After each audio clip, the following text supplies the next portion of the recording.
पार्वती ने बेबे गुरिंदर और नीति के बीच गलतफहमियां पैदा कर दी। जी हाँ दोस्तों, बात करें सीरियल परिणीति की तो अपकमिंग ट्रैक में आप देखने वाले हैं जहां पर परी ने नीति के साथ दोस्ती का हाथ बढ़ाकर नीति का आत्मविश्वास जीत लिया है और यहां पर नीति परी के खिलाफ कोई साजिश ना कर पाए उसकी वजह से पार्वती ने ये प्लान किया हुआ है।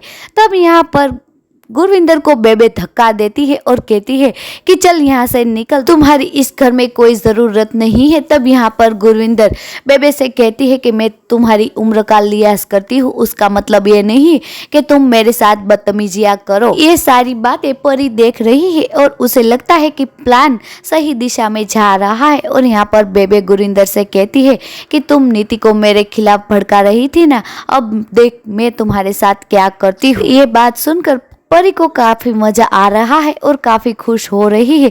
तब यहाँ पर गुरविंदर बेबे से कहती है कि नीति को मैं नहीं भड़का रही थी बल्कि आप मेरे खिलाफ भड़का रही थी। और इस परिणीति में न्यू प्रोमो सामने आ रहा है और यहाँ पर गुरविंदर और बेबे के बीच गलतफहमियां पैदा हो गई है और वो दोनों आमने सामने लड़ने पर मजबूर हो गई है और एक दूसरे के खिलाफ हो गई है। और यहाँ पर बेबे गुरविंदर से कहती है कि तुम्हें याद है ना कि परी के साथ तुमने क्या किया था। तब यहाँ पर गुरविंदर भी बेबे से कहती है कि जितना हाथ आपका है उतना ही सबका है परी को मारने में। और यहाँ पर गुरविंदर बेबे से कहती है अगर आपने मेरा नाम लिया तो मैं आपका राज सबके सामने खोल दूंगी और कह दूंगी भी कि परी को मारने में बेबे का भी हाथ है। और ये सारी बात सुनकर परी को ये लगता है कि झूठ का रिश्ता ज्यादा तक टिकता नहीं है, आखिरकार झूठ तो झूठ ही होता है और सबके सामने आकर ही रहता है। यहाँ पर गुरविंदर और बेबे के बीच हाथापाई हो जाती है। तब गुरविंदर बेबे से कहती है कि तुम देखना अब मैं तुम्हें इस घर से निकलवा कर ही दम लूंगी। तब यहाँ पर बेबे एक बाउल उठाती है और कहती है कि तुम मुझे परी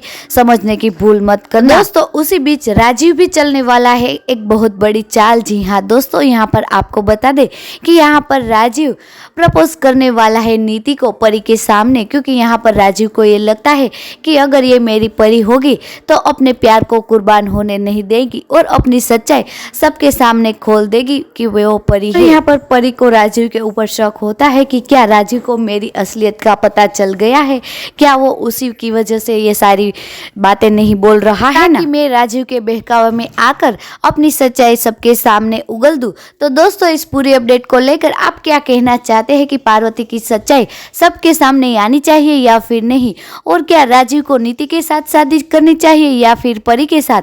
आप अपनी राय कमेंट सेक्शन में जरूर बताइए। फिलहाल के लिए इतना ही, धन्यवाद।